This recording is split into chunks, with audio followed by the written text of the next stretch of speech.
El referendo podría allanar el camino para la anexión a Rusia de esas áreas de Ucrania. Esto permitiría a Moscú hablar de la contraofensiva ucraniana en curso como un ataque a la propia Rusia e intensificar su guerra contra Ucrania. Mientras, ¿qué sucede en Rusia? Pues se ha vivido un movimiento inusual en fronteras y aeropuertos del país. Miles de rusos están saliendo de Rusia ante el temor de ser reclutados para la guerra de Putin. Un hombre que dijo a CNN ser un oficial de las reservas de Rusia salió rumbo a Belarus porque, según señaló, no apoya lo que está pasando, así que decidió que tenía que irse de inmediato. Los detalles de esto y más los presenta nuestro compañero Pau Mosquera desde Madrid. Adelante. Un truco, un ardid, una farsa para consumar la anexión de aquellos territorios ocupados en Ucrania a Rusia. Con estas palabras, muchas naciones occidentales han pasado a considerar el referéndum que iniciaba este viernes en las 4 provincias ucranianas ocupadas por las fuerzas rusas. Hablamos de Jersón, Zaporizhia, Donetsk y Lugansk. Unas consultas que, más allá de puestas en duda por la comunidad internacional, conocemos estarían llevando a término de 2 formas. La primera, a través de los colegios electorales que habrían dispuesto para tal fin las autoridades prorrusas situadas en estos territorios. En segundo lugar, miembros de estos comités electorales se estarían desplazando hogar por hogar para permitir que los residentes puedan votar. Sin embargo, según contaba a CNN el funcionario de inteligencia de defensa de Ucrania, Andrei Yusov, parece ser que muchos residentes de estos territorios no conocerían siquiera la existencia de este referéndum. Otros tantos estarían siendo coaccionados a votar, intimidados por la presencia de militares rusos armados. Y en tercer lugar, parece ser que las autoridades prorrusas incluso estarían trayendo autobuses desde Crimea con personas para que voten en este plebiscito. En cualquier caso, la comunidad internacional está ya convencida que el resultado de este referéndum está decidido y la intención última de Putin sería escalar todavía más el conflicto. En cualquier caso, todas las naciones occidentales se han demostrado hasta el momento unidas y decididas a continuar ayudando a Ucrania. Es así que al menos Estados Unidos y la Unión Europea se han comprometido a, por el momento, seguir mandando ayuda humanitaria así como militar mientras dure el conflicto. De forma paralela y tras el anuncio de Vladimir Putin de movilizar parcialmente a los reservistas militares, conocemos que han seguido saliendo del país centenares y centenares de rusos que huirían de estas obligaciones. Hablamos de personas que habrían salido tanto por vía terrestre como aérea. En las últimas horas hemos visto, por ejemplo, cómo centenares de coches se amontonaban en los pasos fronterizos que el país comparte con Kazajistán o Mongolia para abandonar su país natal. Otros tantos lo han hecho comprando boletos a otros destinos donde no se les solicite visa. Es, por ejemplo, el caso de aquellos que han decidido viajar desde Moscú a Estambul, boletos que podrían salir al menos hasta este domingo por un monto de $2.900.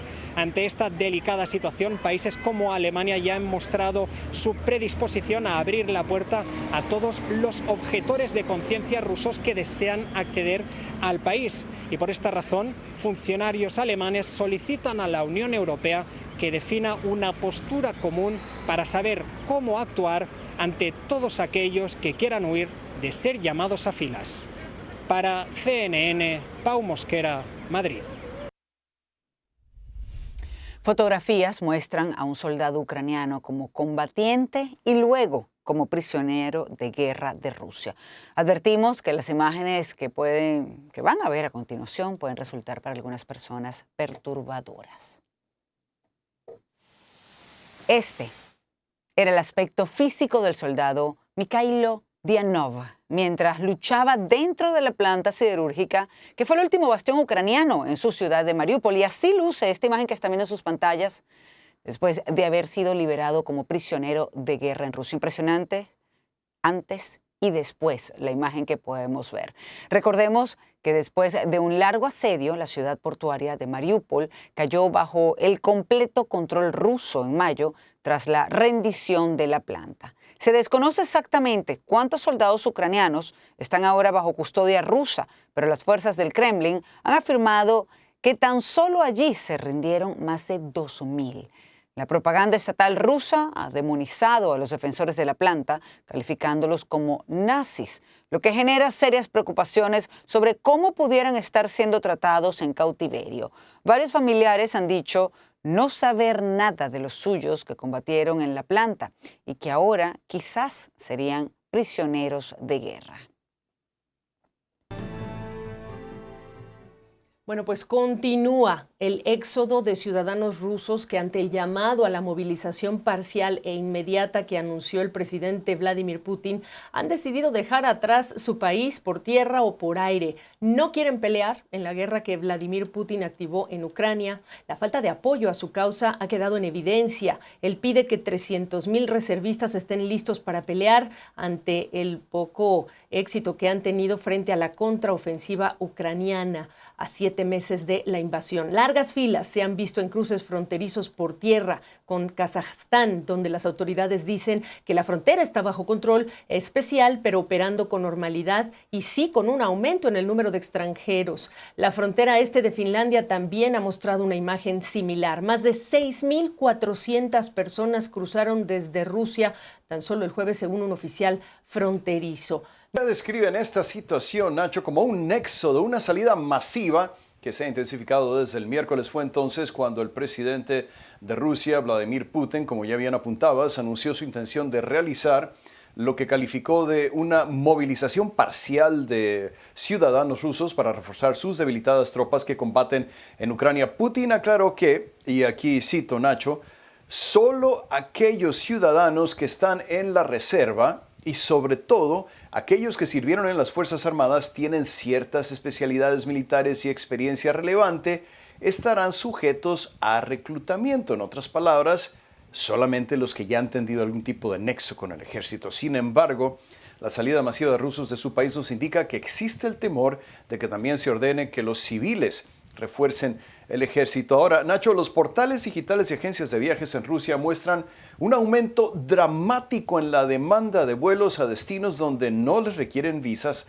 a los rusos, y según Google Trends, el número de personas buscando vuelos en Aviasales, un portal digital de venta de vuelos, se cuadruplicó en un periodo de 24 horas entre el martes y el miércoles. Imagínate esto. Ahora, una búsqueda de vuelos de una vía, es decir, sin retorno, para los próximos días, partiendo de Moscú a destinos como Belgrado, Tel Aviv o Estambul, donde los rusos no necesitan visa para entrar, muestra que las tarifas se han duplicado, triplicado o más. Y aquí es donde te quiero dar un ejemplo, Nacho. Un vuelo de Moscú a Estambul para este viernes había subido a $2,715 comparado con solo 350 la tarifa existente antes de que Putin anunciara la llamada movilización parcial. Y bien, el portal digital de la aerolínea rusa Aeroflot mostraba que solo había boletos de clase ejecutiva para vuelos de Moscú a Ereván, la capital de Armenia, y que esos boletos para el jueves se estaban vendiendo, aquí prepárate, Nacho, a más de $4,200 cada uno, y estamos hablando de vuelos sencillos, ¿eh? Los rusos no solo están huyendo por aire. Imágenes publicadas en redes sociales de las fronteras terrestres de Rusia con varias naciones vecinas, ya lo comentábamos al principio, muestran largas filas de conductores que intentan salir del país. Así ocurría en los cruces fronterizos hacia Kazajstán, Georgia y Mongolia, y hemos recibido imágenes, Nacho, que muestran una larga fila que se extendía de 5 a 6 kilómetros. Ya para finalizar, Nacho, te comento que el domingo pasado la leyenda del pop ruso Alla Pugacheva fue la última figura pública rusa en expresar su oposición a la guerra. Dijo que es hora de ponerle fin a la invasión y que los soldados rusos mueran por objetivos que ella calificó como ilusorios, que han convertido a Rusia en un país paria para sus propios ciudadanos. Nacho, es todo por mi parte desde Atlanta. Ahora regreso contigo a Buenos Aires. Bien, Rafa, muy interesante lo que nos has traído, habida cuenta de que son cada vez más las voces disonantes, se escuchaban menos al principio, pero realmente se hacen sentir cada vez con más intensidad con el pasar, sobre todo de los últimos días. Rafa, atentos a cualquier novedad de un tema que estamos siguiendo y de cerca. Es Rafa Romo, desde Atlanta. Vamos a seguir sobre este tema, pero desde otra óptica, porque en algunos pueblos del este de Ucrania la lucha entre los defensores y los militares rusos es realmente despiadada. CNN, de hecho, pudo acceder a una de estas localidades devastadas, donde los ucranianos están constantemente bajo fuego artillero. Algunos de sus enemigos son convictos rusos reclutados para ir a la guerra. Este es el reporte de Nick Patton-Walsh. El estado de ánimo aquí es oscuro y añejo. Hace tiempo que Ucrania no sentía que ganaba, sino que sufría grandes pérdidas y luchaba por resistir. Pero el enemigo ruso es algo nuevo. Esta es su primera línea con posiciones rusas literalmente a 100 metros de donde estoy. El Kremlin realmente quiere llegar a la ciudad de Bakhmut. Por ello, aquí, en sus márgenes, ha enviado a la lucha a despiadados mercenarios del grupo Wagner. El bombardeo es incesante. Nos llevan hasta su punto de observación, desde donde ven a los combatientes de Wagner abalanzarse sobre ellos, lo que lleva a los ucranianos a abrir fuego. Y es justo allí. Dicen que los mercenarios rusos de Wagner parecen intentar correr hacia ellos, exponiendo las posiciones ucranianas para que la artillería rusa pueda disparar allí donde están. Los campos entre ellos están carbonizados, como marcados por la viruela, están casi cara a cara. El próximo ataque es inminente. Podemos ver una unidad de mortero, dice el operador del dron. Se están preparando para dispararnos. El comandante dice que han capturado a condenados rusos que fueron reclutados para combatir. Para el preso era recibir un disparo o rendirse, dice. Wagner actúa profesionalmente, no como las unidades de infantería habituales. Los proyectiles siguen cayendo a su alrededor. Bakhmut es un caos. Rusia se acerca, pero no se encuentra adentro, preparada para la lucha callejera, y entre tanto se despedaza. Las pérdidas son cuantiosas en lugares expuestos de la ciudad, particularmente aquí. La invasión rusa desgarra la tierra verde que dice codiciar. ¿Por qué les interesa tanto Bakhmut?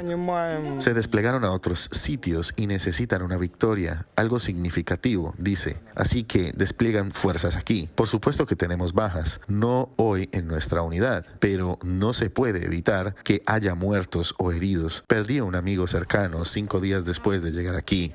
Muchas personas aún viven aquí y le compran muchas papas a Natalia. Hoy vendimos media tonelada, dice. ¿Quién sabe de dónde vienen los disparos o a dónde van? No tengan miedo, dijo. 24 horas después, y la artillería ucraniana está atacando posiciones en los límites de la ciudad en medio de informes de que Rusia se ha acercado. Mucho humo reciente, y siempre es difícil saber lo que Moscú creía que estaba atacando. Con una rueda que chirría y alimentos, María va camino a su casa, de vuelta con su hijo.